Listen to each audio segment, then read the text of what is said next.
Influence of fracture envelope on Fe failure load prediction of adhesively bonded joints by using mixed mode bending tests. Hello everybody, my name is Sadeghi. I'm a research assistant in Institute of Structural Mechanics and Lightweight Design, RWTH Aachen University in Germany.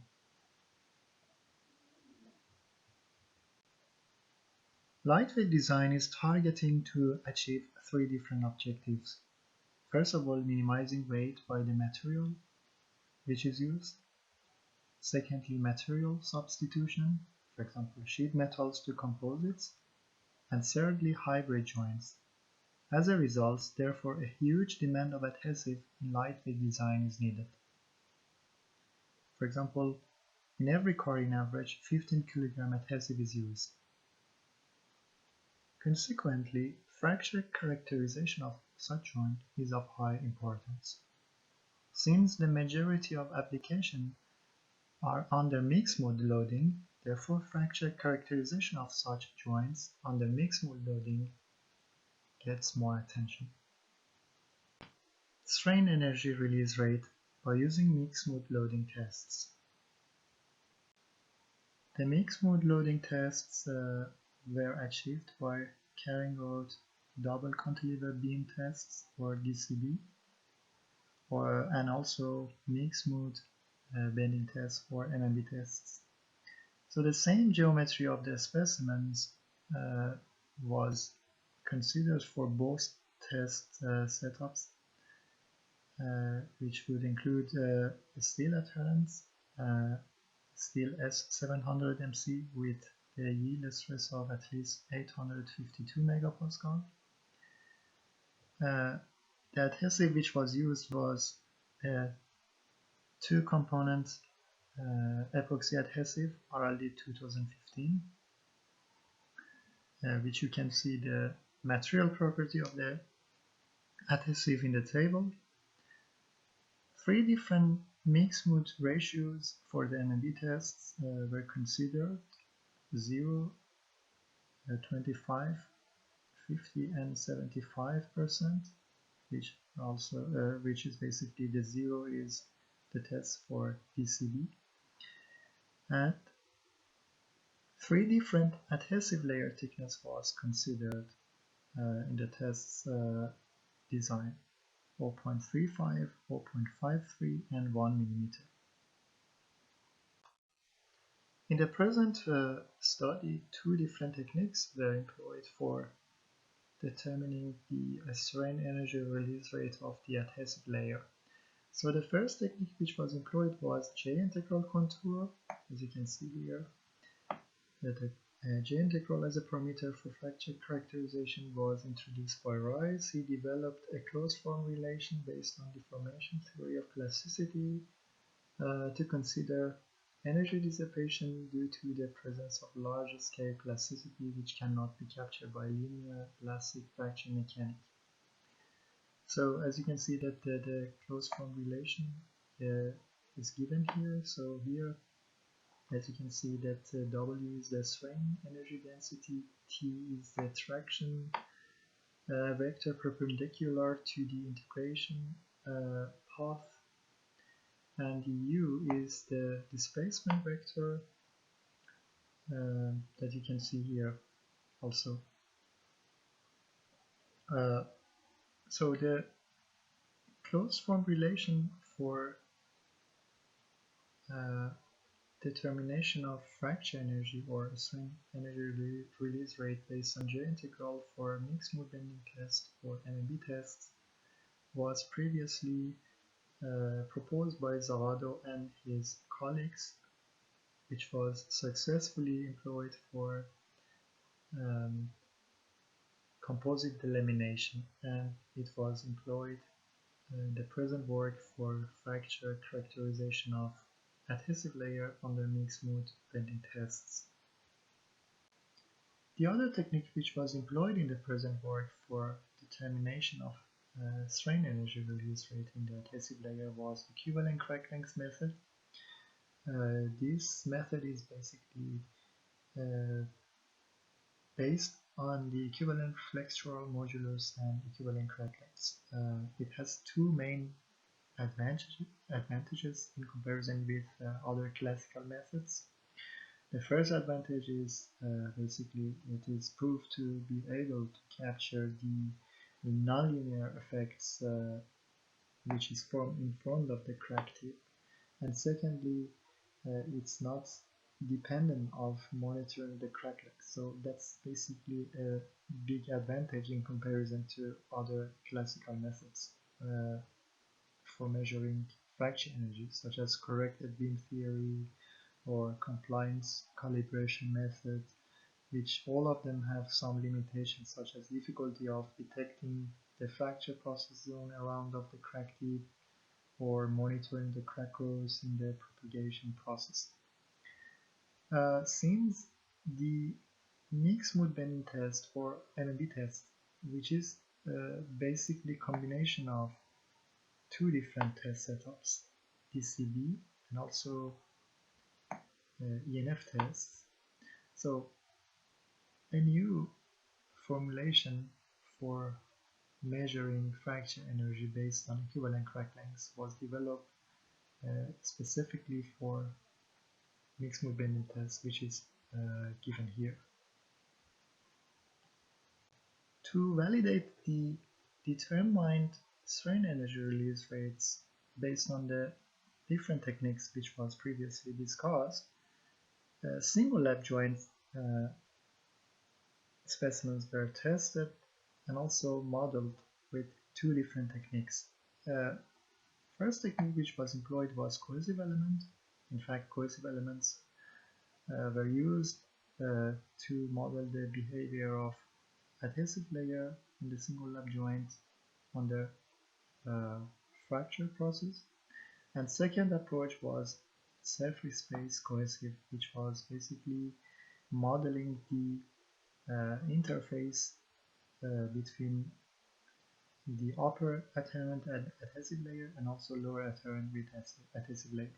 So traction separation law was employed based on the determined fracture energies in this work. Damage initiation criterion was quadratic, and the criterion for damage evolution was power law with power of 1. So let's talk about the results. So we start with comparative results for a strain energy release rate. So it's a representative curves for different tests that was carried out here. For example, here in this slide we see the comparative results for adhesive layer thickness of 0.53 millimeter. So the first curve is DCB and the second one is a mixed mode bending test with 25% mixed mode ratio. The third one is mixed mode bending test with 50% mixed mode ratio, and the last one is with the mixed mode ratio of 75%. So as you can see that the trend between these two techniques, in spite of the fact that they are originated from two completely different origins, but most of the time they are following the same trend more or less, and basically the agreement is pretty acceptable. In the next slide you can see for the other adhesive layer thickness. So you can see as usual the DCB test as the best agreement, and more or less good agreement can be seen in the other mixed mode ratios.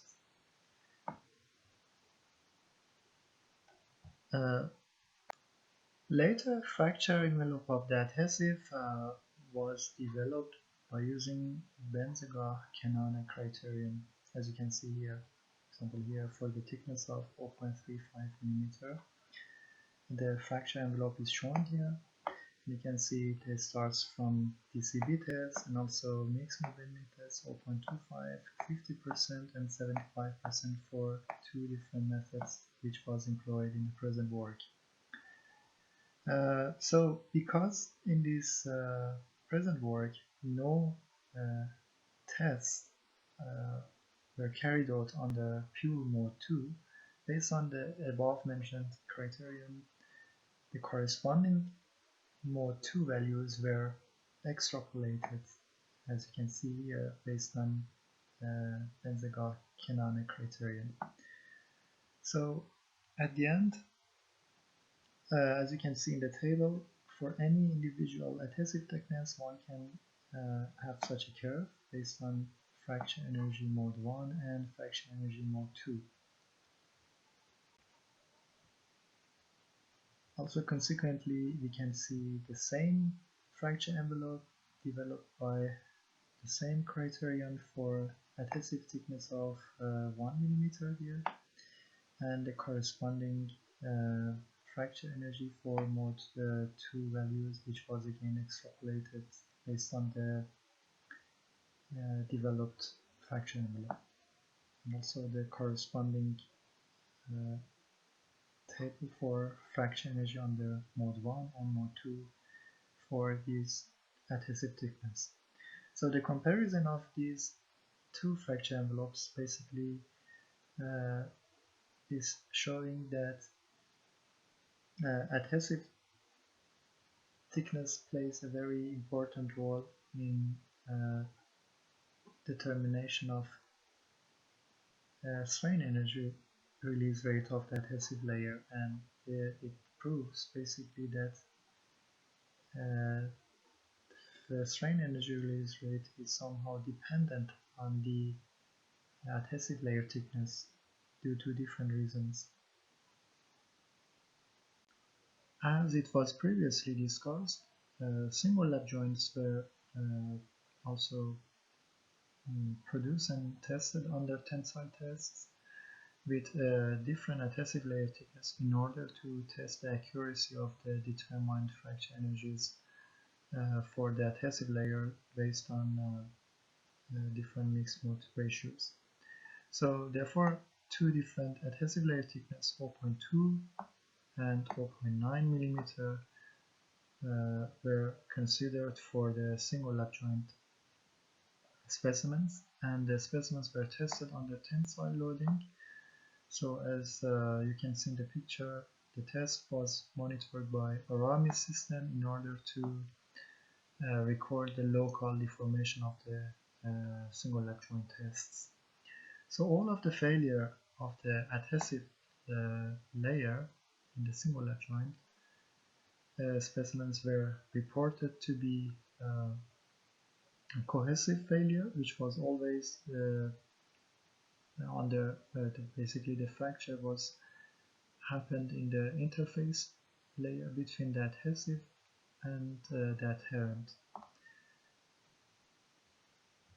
As you can see here, that's the representative load displacement curve for two adhesive layer thickness of the single lap joint. As you can see, with the increase of the adhesive layer thickness, one can achieve lower fracture load in the joint, which is basically the influence of extra bending moment coming from higher thickness in the single lap joint tests.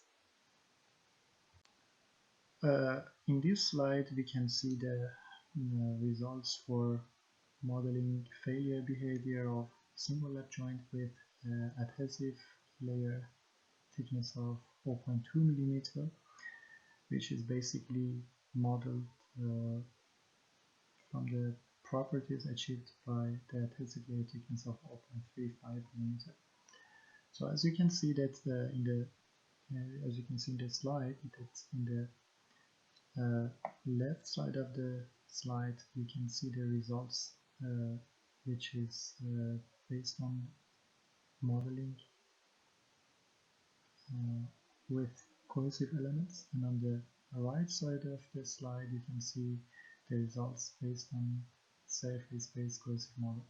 So one can conclude different interesting results from the slides that we can see here. So first of all, that both techniques that you can see that are more or less giving the same results when it comes to the prediction of failure load of the adhesive in the singular joint.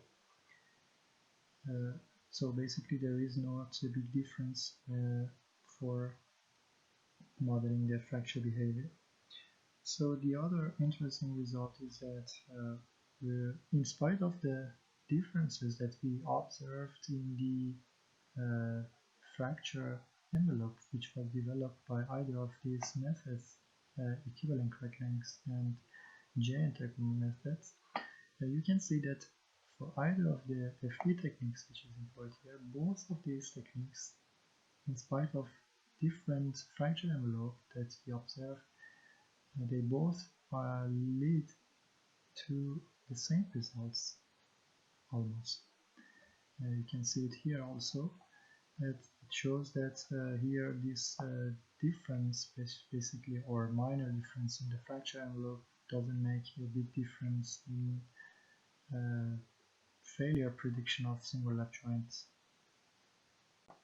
But when it comes to the modeling singular joint with thicker thickness 0.9 mm, which is actually a model based on the property determined for adhesive layer thickness of 1 mm thickness under mixed mode loading. So still some of the previous findings are valid. For example, there is no difference between the fracture properties determined by equivalent crack length method and J-integral in either of these basically methods, which was employed for modeling singular joint. But on the other hand, one can clearly see that both of the modeling techniques, cohesive elements and also surface-based cohesive model, are overestimating the failure load for such a joint. So there might be some possible reasonings for it. One possible reason could be the corresponding mode 2 fracture energy, because the mode 2 fracture energy was extrapolated based on decay law. And if one, for example, do the mode 2 test separately, or also using another fracture criterion for damage evolution instead of decay law, for example, one with the same value, we did a preliminary investigation with the same value of fracture energy, but with power law 1, we could exactly get the same failure load prediction by our FE models. And also the traction value, which was based on the tensile and shear test, which was implemented in this work. So all of these reasonings could be possible answers for such a discrepancy that we can see it here. So we previously concluded that fracture energy is basically dependent on the adhesive layer thickness, as you can see, for example, if we call model 1, which was basically the fracture properties determined based on adhesive layer thickness of 0.35 mm, you can see that G1 value is 0.1, and when you increase the thickness basically to 1 mm, which is for model 2 here, you have the increase in the adhesive layer in the fracture energy mode 1. But on the other hand, based on the decay law, the corresponding G2 value both model 1 and model 2 are somehow constant but with different decay power. So that's why we decided to basically compare. Here we conclude that the fracture energy is somehow dependent on the adhesive layer thickness, but is it really dependent on the adhesive layer thickness when it comes to an application which is a mixed mode loading application like single lap joint? But on the other hand, we saw in the fracture pattern that always the crack is happening in the interface layer. But the question is that in such an application like single lap joint, is it really dependent on the fracture? Basically, the fracture properties, is it dependent on the adhesive layer thickness? Because all the time that we talk about an interface layer, so it's not really dependent on the energy dissipation on the whole layer of the adhesive. So that's why we decided to implement both models for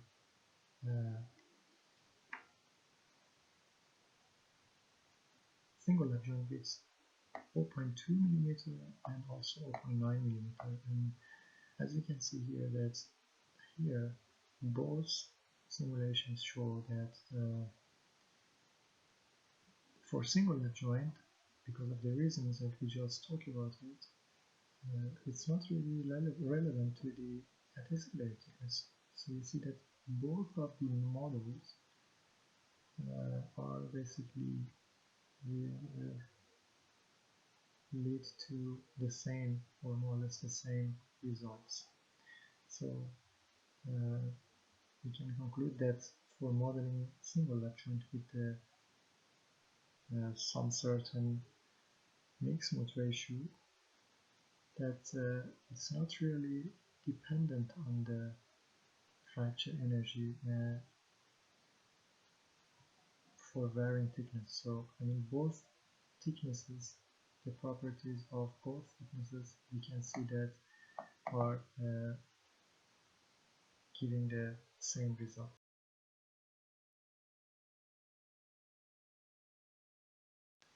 So for the conclusions, fracture characterization of a ductile adhesive was carried out in this work by using mixed mode loading.